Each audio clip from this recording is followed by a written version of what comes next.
Avant que vous ayez le temps de vous asseoir, juste en résume un petit peu la fin de la page précédente. On nous raconte deux choses. La première chose, nous avions expliqué un élément, un thème très très important qui est celui de savoir Tzadik veralo, Rasha vetovlo, la problématique de l'injustice apparente dans le monde. Rabbi Meir dit que même Moshe Rabbeinu n'a pas eu de réponse à ces questions, ce qui n'est pas l'avis d'un autre Tana qui, lui, pense que Moshe a eu des réponses. Enfin, ces réponses, il ne les a pas données, donc on ne sait pas. Mais pour nous montrer que c'est fait partie des problématiques fondamentales des choses de ce monde. La deuxième chose que nous avons vue, que toute parole bonne, toute promesse qui est positive, qu'Hachem nous fait, et même s'il y a une condition qui est posée, et la condition est remplie, Akadosh Baruch Hu quand même va, enfin la condition n'est pas remplie, pardon, Akadosh Baruch Hu va quand même appliquer cette promesse. Exemple, de quoi parle-t-on? De Moshe Rabbeinu. Moshe Rabbeinu, il a eu une nombreuse descendance, alors que cette nombreuse descendance était conditionnée au fait de la destruction du peuple juif. Hachem a dit, je détruis tout le monde et je te fais une grande famille, et à partir de là, on fait un nouveau peuple. Mais finalement, le peuple juif n'a pas été détruit, Baruch Hashem, les Bnei Israël ne sont pas morts.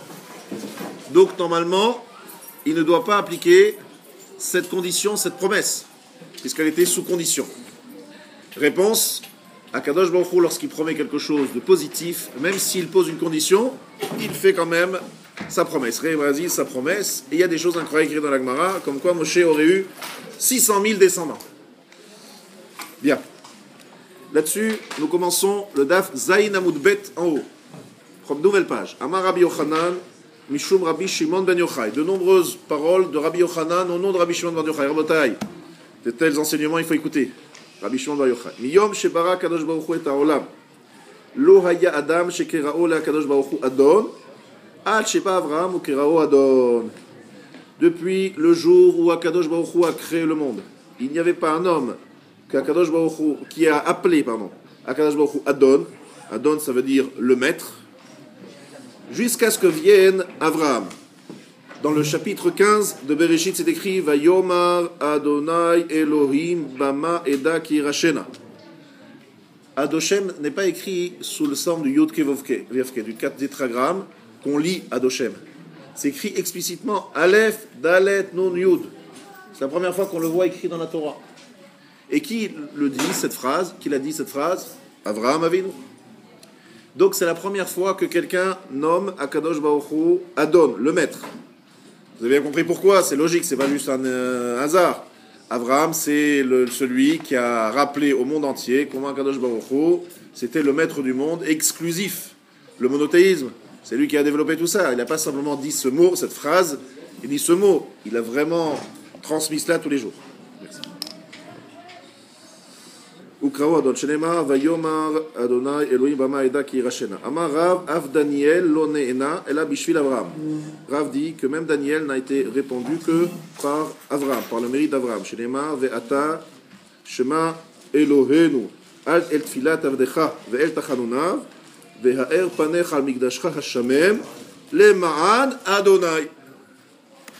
C'est une phrase qui se trouve dans le livre de Daniel, chapitre 9.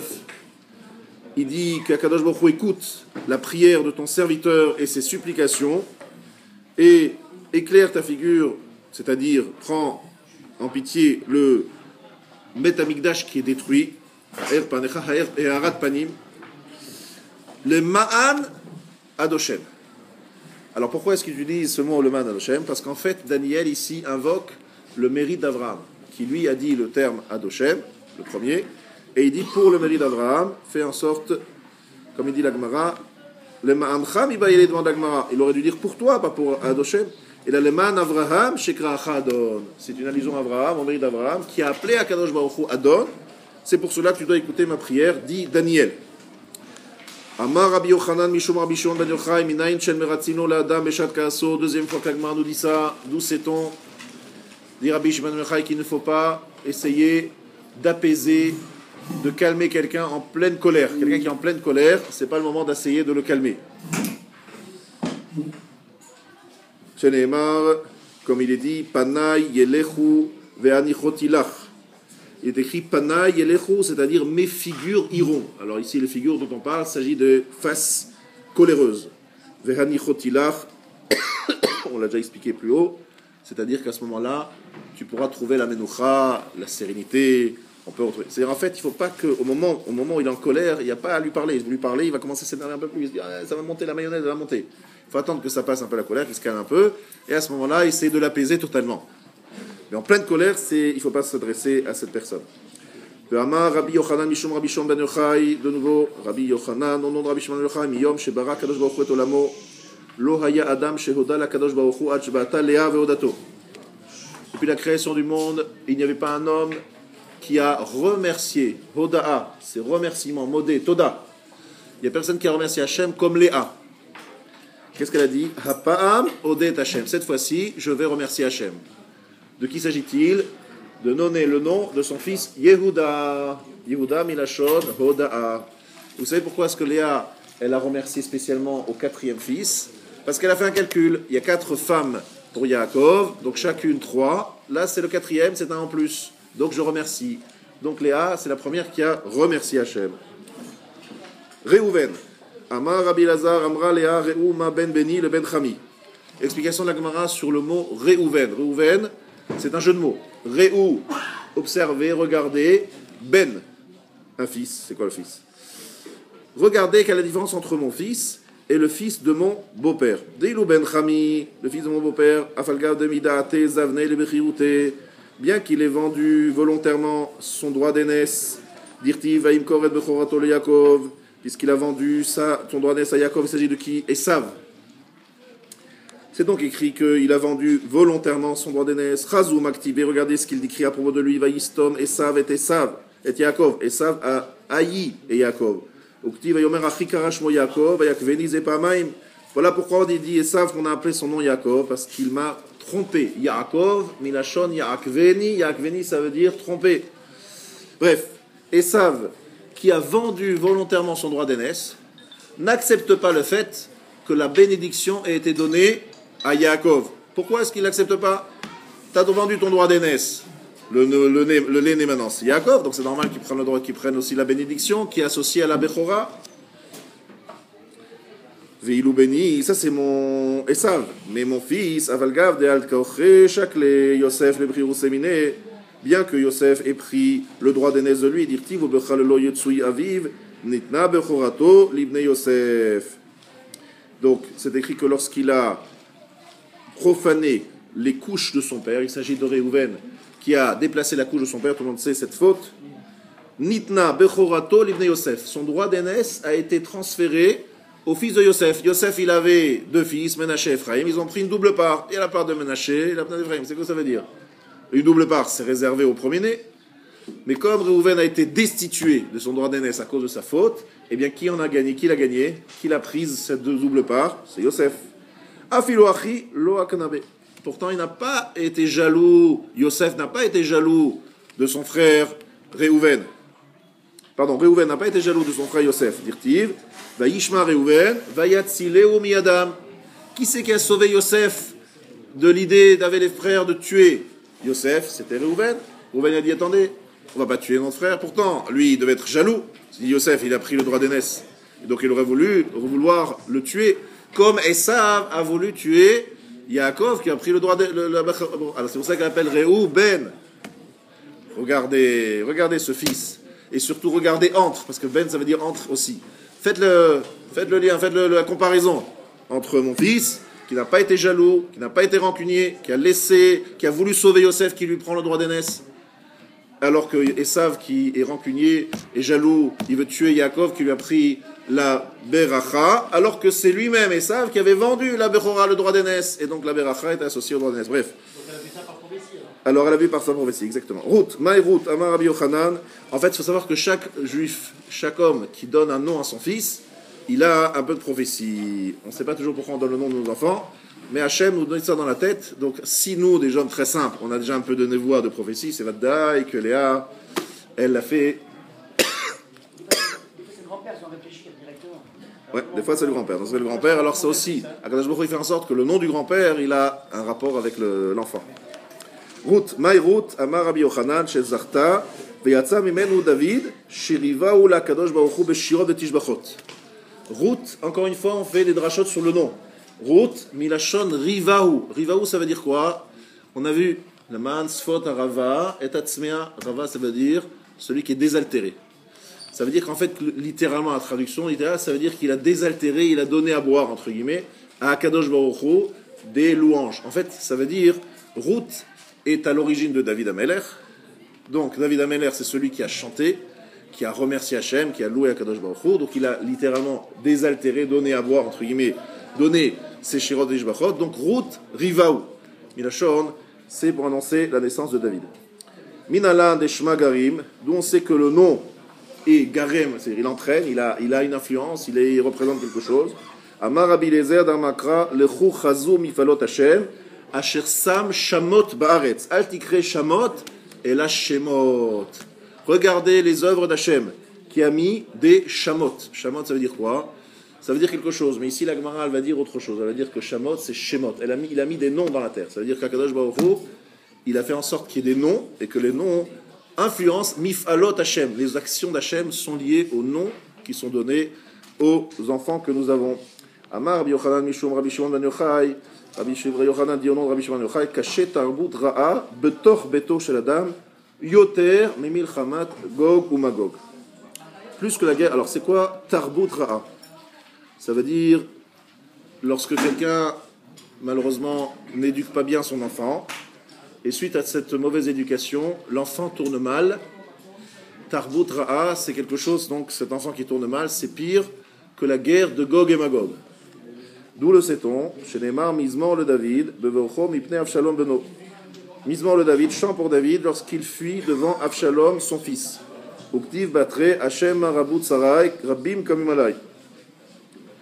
Hachem, comme ils sont nombreux, mes souffrances, beaucoup, mes oppresseurs, beaucoup se lèvent contre moi. À propos de la guerre de Gog et Magog, Tiv lama rakshu goyim ulomim ergurik, vilu marabut sarai loktiv. Vous étudierez les premiers mizmorim de Teilim, et vous verrez là-bas que David invoque deux choses. Il évoque la révolte de son fils Avshalom, c'est ce qu'on appelle tarbut ra'a, un enfant qui tourne mal, Avshalom qui se révolte contre son père. Et d'un autre côté, la guerre de Gog et Magog qui est aussi évoquée dans ses premiers mizmorim de Teilim. Donc on nous dit dans la Gemara la chose suivante. On voit que les termes utilisés par David Ameler dans les Teilim pour décrire la souffrance de Gog et Magog ne sont pas aussi forts que les termes utilisés pour parler de la révolte d'Avshalom contre son père. Parce qu'il y a une phrase très forte qui est utilisée à propos de son fils. Rabim Kamoalai, Rabut Sarai, Ma Rabut Sarai, comme mes oppresseurs sont nombreux. Cette phrase, il n'utilise que par rapport à son fils qui se révolte contre lui. Mais cette phrase n'existe pas, n'est pas écrite lorsqu'il décrit la guerre de Gog et Magog.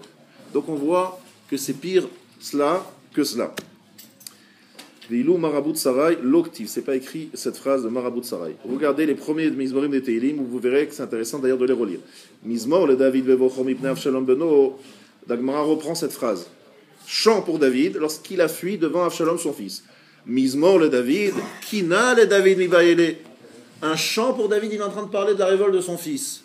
Et il appelle ça un chant, Mizmor. Il aurait dû dire Kina. Kina, c'est une lamentation, c'est une plainte.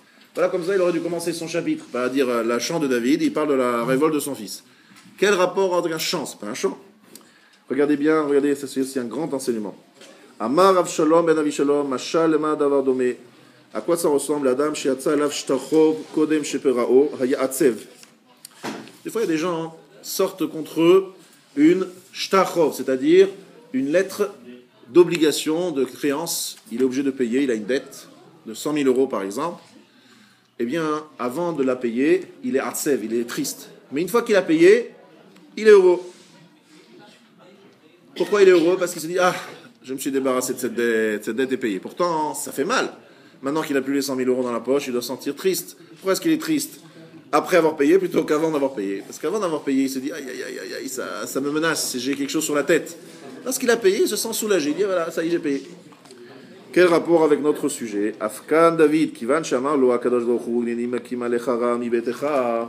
Lorsque David il a fait la faute de Bathsheba, Akadosh Baruch Hu lui a dit tu vas payer cher. Donc il a un shtachov, il a une dette. Akadosh Baruch Hu lui a dit tu vas payer très cher la faute de Bathsheba. Mais d'où je vais te punir? Mais Kim Alecha Ra Mitor Betecha. Je vais te faire quelque chose de mal, mais qui viendra de ta propre maison. Alors David Amelech, il avait une angoisse.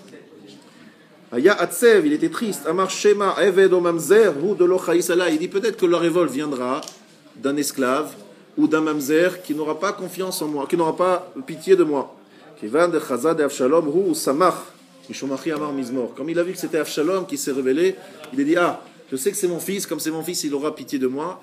La révolte sera moins dure si elle vient d'Avshalom, son fils, que si elle serait venue d'un autre membre de la maison de David, c'est-à-dire un esclave ou un mamzer qui n'aurait pas eu pitié sur son père. Donc quelque part, même dans le moment de la souffrance, de la douleur terrible qu'il voit, il se dit, dans cette douleur, Akadosh Baruch Hu, il était merachem. Il a quand même allégé la douleur, il a choisi le moins pire, le moins grave, son fils qui finalement aura pitié de lui. On a le droit de se disputer avec les Réchaïm dans ce monde-ci. Ça, c'est une grande sugia très intéressante qui est de savoir comment gérer la relation avec des Réchaïm. Bon, des Réchaïm, on n'en connaît plus tellement aujourd'hui parce que les Réchaïm aujourd'hui, ils ne sont plus tellement d'actualité. Mais il y avait une époque où il y avait des vrais Réchaïm, des gens vraiment mauvais, méchants contre la Torah, contre ceux qui étudient. Comment faut-il faire avec les Réchaïm? Est-ce qu'on a le droit de se disputer avec eux, d'aller un peu à la bataille? Chez Neymar, Osve Torah, Yehalelu Rasha, Veshomre Torah, Yitgarubam. C'est écrit explicitement dans le texte. Ceux qui abandonnent la Torah louent les Réchaïm. Quelqu'un qui glorifie des Réchaïm, Osve Torah, on appelle quelqu'un qui abandonne la Torah. Par contre, celui qui est Shomre Torah, ceux qui préservent la Torah, gardent la Torah, Yitgarubam. Au contraire, ce sont des gens qui vont se disputer avec les Réchaïm.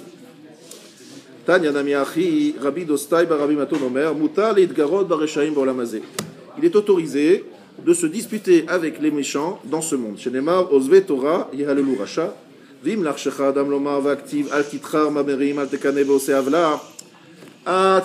va te dire, il a donné l'achash, il va te souffler à l'oreille en te disant, attendez, il y a un problème, il y a un autre verset qui dit le contraire. Al titra bamereim, al tekane beose avla. A priori, ça veut dire quoi? Il y a plusieurs traductions. La première traduction de la Gemara, c'est justement Al-Tekane ne fait pas d'Akanaout. Kanaout, c'est le zélot, un peu comme ce qu'il a fait Pinchas. Al-Tekane be'oseavla. Oseavla, ce sont les gens qui font du mal. Mereim, les méchants. Al-Titra ba'mereim. Al-Tekane be'oseavla. Ça veut dire plutôt le contraire. On n'a pas le droit d'aller contre eux, de se battre contre eux, de s'opposer à eux. Donc on a un verset qui dit le contraire que du premier verset que nous venons d'étudier. C'est ce que pose la question, la Gemara pose la question. Et Morlo répond à cet homme qui te dit ça à l'oreille, Michelibo Nokfo Omerken. C'est celui qui a le cœur qui bat, qui en fait quelque part qui a des doutes. Celui qui n'est pas tellement tranquille et pas sûr de lui qui dit ça. Celui qui est sûr, il sait qu'il ne faut pas comprendre comme ça ce verset. Comment il faut comprendre le verset? Al titra b'mareim, liot kamereim, al tekane be'ose avla, liot kose avla.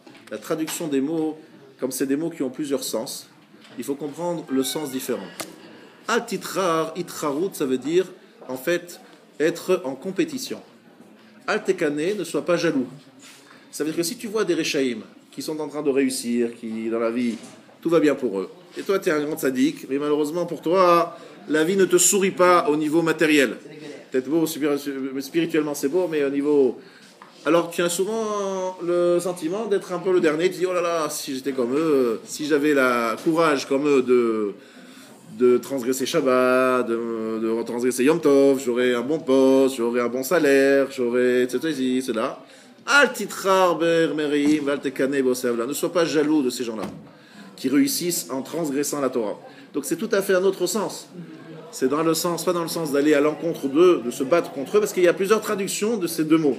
Donc il dit voilà, comme ça il faut voir les choses. Ne sois pas jaloux des Réchaïm. Là-dessus, Veomer, Alekane libra bachataim. Ne sois pas jaloux dans ton cœur des fauteurs. Ki im yirat Hashem kol hayom. Pense à la crainte d'Hachem toute la journée. Eni vehama Rabbi Yitzhak, la Gemara demande est-ce que c'est vrai? Pourtant Rabbi Yitzhak a dit Imraïta racha shasha mesacheket lo al titgarebo. Si tu vois un racha qui est en train, alors sha'a mesacheket lo, c'est très intéressant. C'est une heure qui est heureuse, qui est joyeuse pour lui, qui lui sourit. En fait, ça veut dire qu'il a une période dans sa vie où il réussit. Une période propice, où il y a un rachat qui explose. Il explose. Il a déposé une start-up, il a vendu 1 milliard. En quelques jours, il a fait beaucoup d'argent. Tu vois, Sha'ab Sacheketlo, il est en train d'exploser. Donc si tu vois un rachat qui est en train de faire ça, à ce moment-là, Altit Garebo, ça veut dire ne te dispute pas avec lui. Ça veut dire qu'il a aujourd'hui un bon mazal. Laisse-le parce que ça ne va pas marcher. Tu vas t'opposer à quelqu'un qui réussit, qui a un bon mazal. C'est pas la peine. Chez les Mar, Yachilu derachav bechol et. C'est un verset qui est dans Teilim. Yachilu derachav bechol et. Marom mishpatecha minegdo. Kol tsorerav yafiar ben. Vous n'avez pas tout le passouk devant vous, mais lorsqu'on vit tout le passouk, on comprend pourquoi on l'amène ici.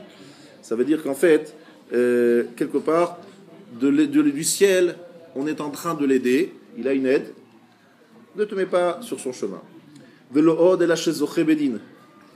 aura le mérite de passer le jugement chez Neymar. Marom mishpatecha minegdo velood ela sheroe betzarav. Chez Neymar kol tsorerav yafiar ben. Il va littéralement souffler sur ses oppresseurs.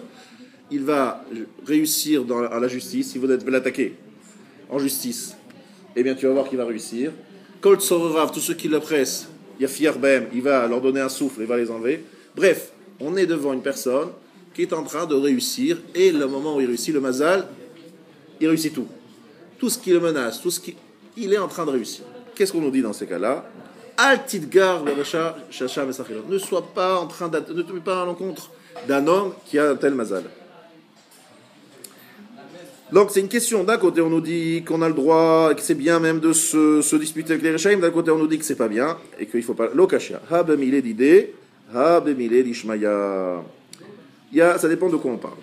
Les choses qui sont ces choses à lui et les choses qui sont liées aux dvarim, aux choses qui sont bishmaya du ciel. Qu'est-ce que ça veut dire mille d'idées?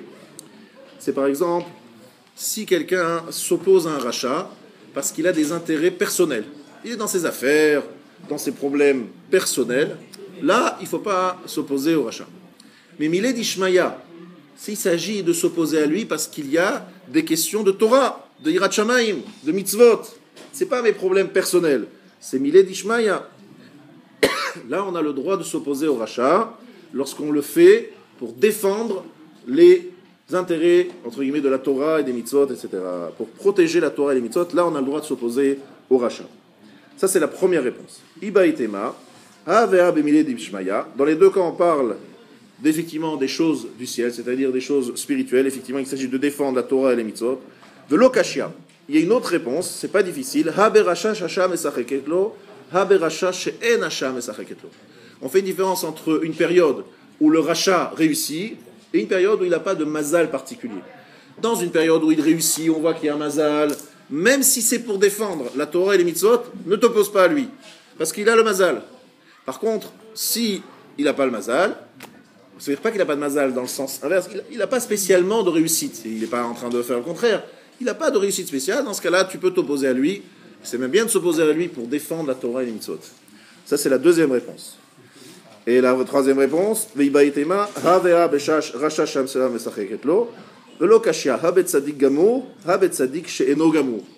fait une différence entre un tzaddik parfait, total, et un tzaddik qui ne l'est pas. Qu'est-ce que ça veut dire? Si un tzaddik gamour, un tzaddik parfait, il a la force de s'opposer au rachat, dans tous les cas. Mais si c'est un tzaddik qui n'est pas gamour, il faut qu'il ait peur. Il dit alors, je vais t'opposer un rachat, mais j'ai pas tant de mérite que ça. Je suis tzaddik, mais pas gamour. J'ai des fautes. Donc lui, il doit se poser la question de savoir si c'est le bon moment. Et il ne doit pas s'opposer au rachat. Regardez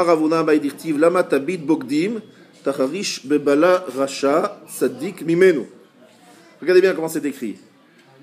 Pourquoi tu observeras Bogdim, les traîtres, Tacharish, tu te tais, Bebala Racha, lorsque le rachat va avaler, Tzadik Mimenu, le juste de lui. Qu'est-ce que c'est ce juste de lui? Qu'est-ce que ça veut dire? Ça veut dire, Vichi Racha Bolea Tzadik, est-ce que vraiment un rachat peut avaler un tzaddik? Ve'aktiv Hashem lo yazvenu beyado. C'est écrit Hashem ne l'abandonnera pas dans sa main. Uktiv lo yune la tzaddik kolaven.